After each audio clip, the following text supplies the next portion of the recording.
runtii waxaan wanaagsan saaxiibayaal soo dhawaada mar kale qofka in la hadlayo waa saaxiibkiin oo walaalkiin daar xasan aadan waxaan maaragtayta baranaynaa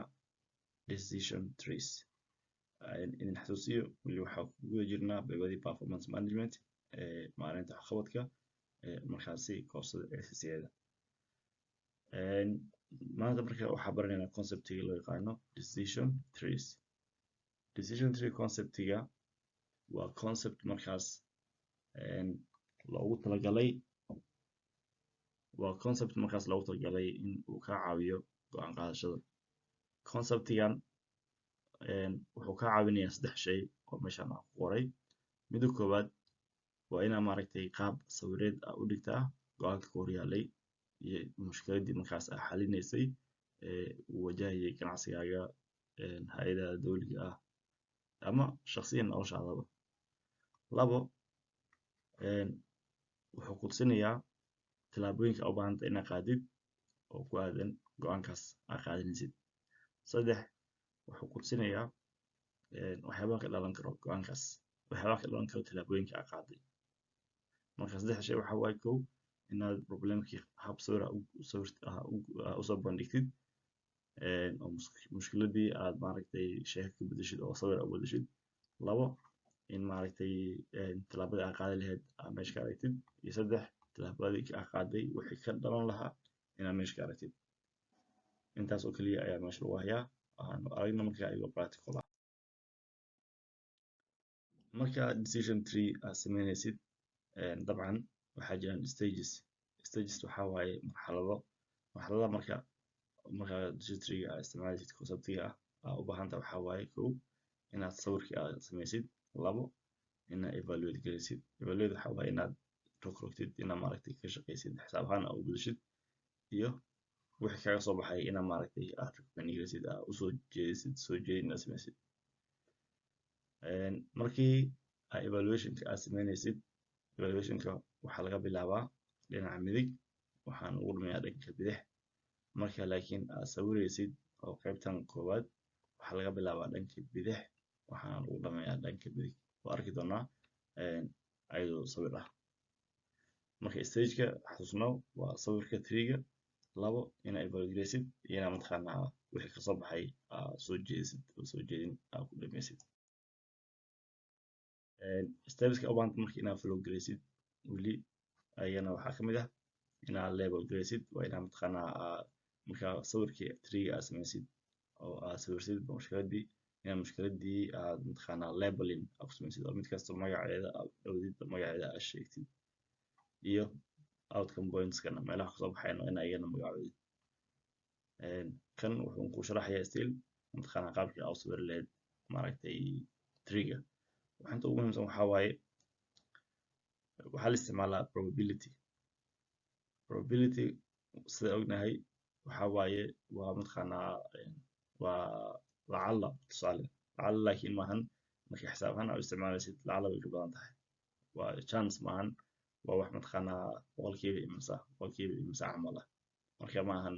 nasiib ama luck ama mataqaanaa wax isaga ka aada keliya maahan laakiin waa wax mataqaanaa xisaab ku salaysan. Qodobadaan ku daalinin waxaa tegaynaa sawirka muuqaalka decision tree-ga waxaa isku dayi doonaa inaan sharaxno balse intaa taas u gudagelin conceptigan oo decision trees-ka qaybada markii la imtixaamayo qaabab fara badan ayaa loo imtixaamaa. Kow waxaa imtixaanka uu ku imaadaa hab oo theory ah oo mataqaanaa su'aal laga weydiinayo maaragtay keebaa sax ah keebaa qalad ah marka waa inaad ogsoon tahay oo mataqaanaa theory ahaan u taqaanid. Mida kale xisaab ahaan su'aal kaga iman kartaa ayadana mataqaanaa waa inaad numberski iyo wixii qaabka loo xisaabin lahaa og tahay. Mid saddexaadna as a picture oo diagramka ayaa wax laga weydiin karaa asagana waa inaad og tahay oo aad og tahay sida uu u shaqeeyo. Marka hadda waxaa u gudbaynaa qaybtii oo decision tree-ga. Now decision tree maanta inaan kasoo hadlaynay horta waa wax sidan u eg. Hadda sawirka marka aad fiirisid waxaa laga yaabaa in uusan wax badan oo information ama xog ah aadan ka heli karin laakiin marka ku macneeyo ama mataqaanaa aad akhrisid ama aad mataqaanaa aad fahantid waa ogaan doontaa mataqaanaa in uu wax jira yahay. Intaanan idin gudagelin saddex wax ayaa meesha uga jeednaa. Kow waa circle, waxa waaye square-kan baalkan afar-geeska ah, iyo circle-kan iyo laymankan mid kasta waxay u taagan yihiin. Midkan waxaa la dhahaa decision point. Decision point waa pointiga uu qofka markaas mas'uulka ah, qofka xisaabiyaha ah, qofka managerka ah uu go'aanka u gaarayo. So waxaa la dhahaa waa meesha go'aanka gaarista, waa meesha go'aanka laga gaaro. Kan circle-ka ah waxaa la dhahaa outcome point. Outcome point waxaa waaye go'aankii aad soo qaadatay oo inta aad kusoo gaartay wixii ka dhashay ayaa inta kusoo baxo. Laymankan kalena waxaa waaye waa probabilitieska iska dheh, probabilities. Marka ayagana mataqaanaa kharashaadka iyo boqolkiiba imisa mataqaanaa waxaan dhici karaan, waxaas ayaa ayagana ugu soo gudbiyaa. Marka haddeer decision tree-ga sidii loo sawiro sida caadiga ah waad daba aragteen. Kow waxaa waaye go'aan ayaad rabtaa inaad gaartid, soo go'aankii halkaasaa laga gaaraa. Go'aanka wuxuu noqon karaa waxyaabo fara badan, tusaale arki doonaa kan ku xigo. Laakiin go'aanka markaad gaaraysid labo unbaa u kala qaadaysaa, inaad wixii samaysid iyo inaadan samaynin. Haddii wixii aad samaysid haddii wixii aadan samaynin dee waxba ma ka dhalan karaan oo halkaasuu ku xirmaya sheekada. Haddii wixii aad samaysid laakiin waxaa ka ratibmayo oo ka dhalanayo laba waxyaabood, inay wixii ay guul ku dhamaato iyo inay wixii khasaaro ku dhamaato. Haddii wixii khasaaro ku dhamaato mataqaanaa ii sheegay haddii aysan wax kale kasii dhalanaynin halkaasay ku dhamaanaysaa. Haddii wixii guul ku dhamaatana oo mataqaanaa ayagana waxaa waaye maybe waxaa ka dhalan karaan wax kale. Marka ayagana wixii ka dhashay saas usii wadaysaa. Marka go'aanka waxaa laga yaabaa in uu dheer yahay oo ilaa circle-ladan ay ilaa 10 20 ay gaarayaan. Ilaa 10 ilaa 20kaas waa inaad sawirtaa oo mid kasto mataqaanaa asagoo maaragtay jajaban aad kasoo gaartaa go'aanka. Si markaas aad ugu soo laabatid oo go'aamo yararka ah aad soo gaaray aad ugu soo laabatid meesha go'aanka weyn lagu gaarayay oo basic ahayd oo wixii inaad samaysid iyo inaad samaynin mataqaanaa ii sheegay aad go'aan qaadanaysay. aan isla fiirino markaas example kale oo ku saabsan isla arrintan ayuu markaas numbers iyo xogaa maaragtay information badan aan ku dari doono. Okay, hadda qofkan ama let's say company-gan go'aan ayaa hor yaalo inuu soo saaro product, inuu product sameeyo iyo in uusan sameynin. Go'aankaas u yaalo. Go'aanku yaalo maxaa waaye samee productigan iyo ha sameynin productigan iyo samee productigan. Haddii productiga uusan qofkan sameynin wax qarasha ma galaynayo, waxba ma ka dhalanayaan, xaaladda sideeda unbay ahaanaysaa. Marka halkaas ayay ku xirmaysaa arrintan. So wax qarash ma gelin qofkan, wax faa'iido ma soo gelin. So marka labadan line aad ujeedaan waxay tusinaysaa in ay arrintan halkaas ku dhamaatay. Okay, develop the product. Haddaa product develop garaysid wax ugu horeeyo qarash ayaa galaa qofkan oo ah 400,000. Okay, qarash aad ku galay go'aanka waxaa qaadatay inaad product samaysid. Maxaa ka dhalan kara marka? Laba waxyaabo ka dhalan karaan. Labada wuxuu ka dhalan karo waxaa waaye in uu wixii guuleysto iyo in uu faa'iido. Okay, so horta kan waxaa waaye waa samaysay, so waa decision, waa outcome point. Marka inta hadda joognaa waxaan inay guuleystaan boqolkiiba 70 ama 0.7 oo markii decimal loo bedelo, laakiin sida caadiga waa 70%. Marka 70% uu guuleysan karaa projectgan, 30%na projectgan uu fashilmi karaa. Marka 30% waxaa loo bedelay decimal 0.3 ayuu noqday. Haddii marka uu projectgan uu fail garoobo, hadduu project midaan u soo laaban doonaa, remember midaan waxaa waaye hadhow u soo noqon doonaa. Marka hadda intaa joognaa project haddii uu guul dareysto maxaa ka dhalan karo? project uu guuldareysto tan oo usoo laaban doonaa waxaa ka dhalan kara laba waxyaabood oo ah in mataqaanaa hadduu projectigi uu fail garoobo in dee aanan waxba faa'iidin oo waxba ma faa'iidin because projectigi wuu fail garoobay so it's worth nothing ama in projectigi uu guuleystay marka lacag 50,000 ayaa faa'iidnay haddana probability maxaa waaye kan waa 60%. So waa 6% waxaa waaye mataqaanaa ii sheegay okay 6% haddii mataqaanaa ii sheegay uu guuldareysto oo maaragtay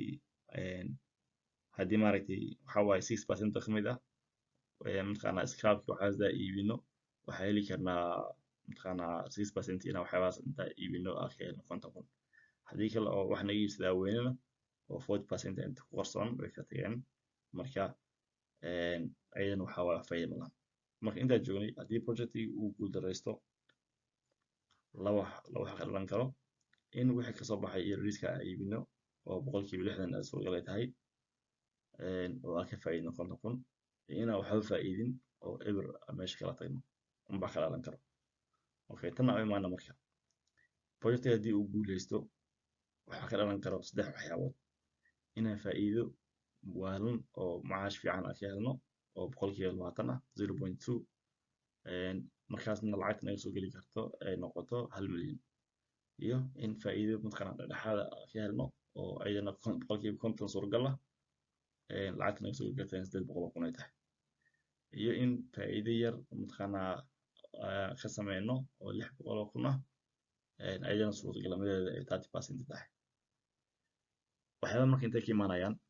waxyaabahan oo probabilitieska ah waxaa waaye market study informationka xogta suuqa taalo ayaa adeegsanaysaa dad waxaa jiraan xog baaris sameeyaan markaas maybe waxaad kasoo iibsanaysaa mataqaanaa ii sheegay waxaan dhanna waxay dhacayaan waa intaad productiga aad sameynin oo productiga marka la sameynayo tusaale marka telefonka iPhone-ka la sameynayo ama telefonka Samsung-ka ama whatever product oo gadget oo markaas lasoo saarayo intaan lasoo saarin kahor ayaa wax laga faa'iidi karo iyo waxa iyo mataqaanaa in lagu khasaarayo la kala ogaadaa markaas go'aankii munaasab u ahaa organizationka dadka maareynayaan oo maamulayaan ay ku dhaqaaqaan marka tallaabada koowaad remember waxa dhahnay waxay ahayd in aad sawirtid marka sawiraadii keliya aad ku celina mar kale go'aan ayaa ku yaallo inta joogtaa go'aanka waxaa waaye inaa product aad samaysid in aad sameynin haddii productiga sameynin korkan ayaa ku baxaysaa dee waxaa mataqaanaa isma bedelayaan marka waa halkaas shaqo ku dhamaatay haddii laakiin aad productigii inaad samaysid aad go'aansatid laba wax unbaa ka dhalan karo inuu guuleysto iyo inuu guuldareysto boqolkiiba waxaa suuragal ah inuu guuleysto 70 boqolkiiba inta soo hartay oo 30 ana waxaa suuragal ah inuu guuldareysto haddii uu guuldareysto waxaa ka dhalan kara 3 waxyaabood oo kala ah inaad faa'iido waalan ka samaysid oo faa'iido aad badan ka samaysid in faa'iido dhexaad aad ka samaysid iyo in faa'iido yar aad ka samaysid ayagana mid kasta waxay wadataa probability oo 20%, 5% iyo 3% ah haddii projectiga uu fail garoobana waxaa ka dhalan kara laba waxyaabood inaa waxyaabo yararka oo aad samaysay mataqaanaa oo projectiga fashilmay aad ka samaysay haddaa iibisid mataqaanaa aad ka faa'iidid 50,000 camal oo 60% ay suuragal tahay 60% ay tahay suuragal iyo inaad waxba ka faa'iidin oo 0 ay ku dhamaato marka that is the first step problemkii noo yaalay oo inaan productigan sameyno iyo in aan sameynin ahaa waxaa u bedelnay mataqaanaa sawir ahaan 3 waxyaabood ayaana meesha ka falanqeynay 1 waxaan falanqeynay waa sawirnay 2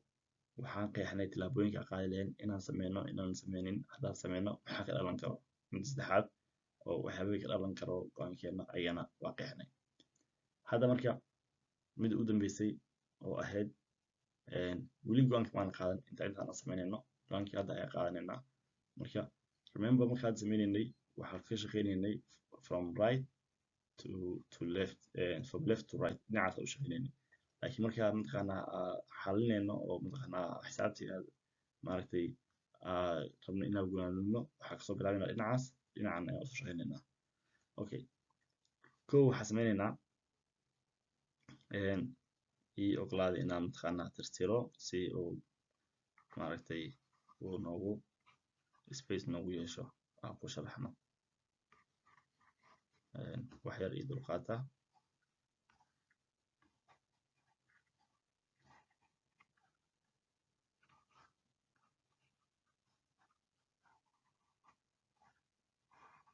marka hadda waxaan samayn doonaa dhinaca kale ayaan kasoo shaqayn doonaa anagoo markaas samayn doono in maaragtay color kale aan isticmaalno mise color kale isticmaal dhibana marka haddeer waxaan xallin doonaa isla problemkii anagoo dhanka kale kasoo shaqayn doono oo right kasoo shaqayn doono oo kusoo laaban doono ilaa pointii go'aan qaadashada marka intaa imaana marka intaa kasoo bilowno meeshaan eber waaye so eber hadday tahay waxaa ku dhufana ma lahan marka eberteedin bay joogaysaa so midan waxaa waaye waxba maana sameynin oo probability maan develop gareynin marka waxba ma karagtimin go'aankeena waxba go'aankeena kama dhalanin saameyn ma lahan midaana imaana marka midan markaa imaano inta waxaa ku haysanaa waxaa dhahnay 1 milyan waa lacagta kusoo gashay kana waa 800,000 kana waa 600,000 kan waa lacagta aa samaysay mid kasta waxaa la socda percentage oo 0.2 ah kana waa 0.5 kana waa 3% 0.3 marka waxay sameeyeen inta unbay waxay geliyeen calaamadda multiplicationka so way isku dhufteen kadibna way isku dareen marka hadaa 1 milyan aa ku dhufatid 0.2 oo aa ku dartid 800 oo lagu dhuftay 0.5 oo aa ku dartid 600 oo lagu dhuftay 0.3 waxaa heli doontaa intaan haddii calculator aad haysato waad tijaabin kartaa laakiin waa guarantee intaas ay helaysaa marka muhiimadda waxaa waaye probability-gii meeshan yaalay iyo waxaa isku dhuftay qarshaadkii mataqaanaa mid kasto kasoo mataqaanaa suurtagal ay ka inaad ka samaysid kadib total figuragaas kusoo baxay oo ah 780,000 okay that is outcome point A aan usoo laabana marka outcome point B outcome point B na waxaa waaye waxaa la isku dhuftay 50,000 kan ayaa waxaa lagu dhuftay 0.6 kan 0 waxaa lagu dhuftay 4% 0.5 inta ka maqan ayadana waa 0 noqonaysaa markaad isku dartid maaragtay waxay imaanaysaa 30,000 haddaad inaad hubisid just waxaa isku dhufataa 0.6 times 50,000 so haddaa kan u saartid 3,000 times 6 so 5,000 times 6 5 times 6 waa 30 and then 1,000 so that is kaas iyo kaas waa isku mid waa just mataqaanaa waa idin confirm galinayay in xisaabta sax tahay marka saas ayaa loo xisaabiyey so hadda waxaa joognaa labo outcome point oo ah A iyo B A waxaa ku haysanaa 78,000 B na waxaa ku haysanaa 30k A B marka waxaa ku haysanaa 30,000 iyo 7,000 30,000 iyo 7,000 kan maxay kala yihiin marka haddii projectiga uu guuleysto project aan saarna haddii uu guuleysto waxaa ka macaasheena 700 lacagta naga soo geli karto dhehee waxaa waaye 780,000 haddii uu guuldareystana lacagta naga soo geli karto waxaa waaye 30,000 halkaas way shaqada taagan tahay now inuu guuleysto waxaa la socoto 0.7% 0.7 oo 70% ah inuu guuldareystana waxaa la socoto 30% oo probability ah oo 0.3 markii decimal loo bedelaa haddii marka aad isku dhufatid ayadana oo aad 70% of 780,000 waxaa helaysaa number kanna markaa isku dhufatid sheegay markaa isku dhufatid 30,000 times 30% ayadana waxaa helaysaa number labadaas number markaa isku dartid ayaa waxaa helaysaa expected value oo ah 555,000 555k so 500,000 iyo 550 intaas expected value intaa marka waxaa ka jaraysaa qarashkii ku baxay meesha oo ahaa 400,000 wixii soo hara markaas sida ujeedna 155 aa soo harayso 155k aa soo harayso wixii soo haro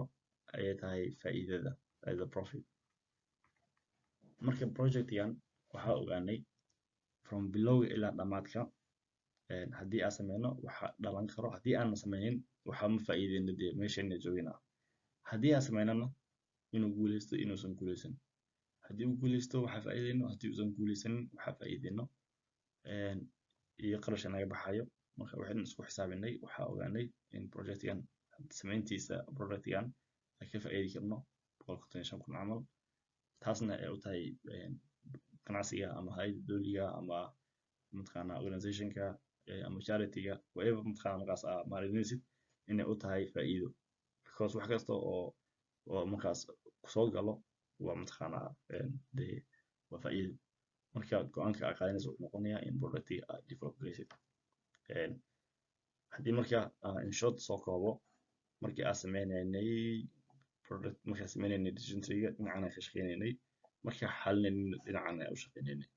from left to right and then from right to left gudaanadka mataqaanaa decision trees-ka waa intaas marka waxa ugu muhiimsan inaad ogaatid saddex waxyaabood kow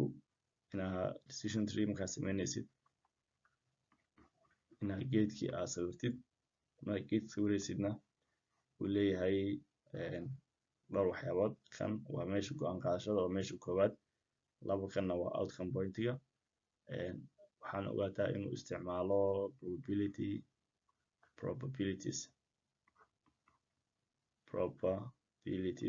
probabilitieska dib ka sheegi doonaa iyo expected revenues waxaa waaye go'aankaada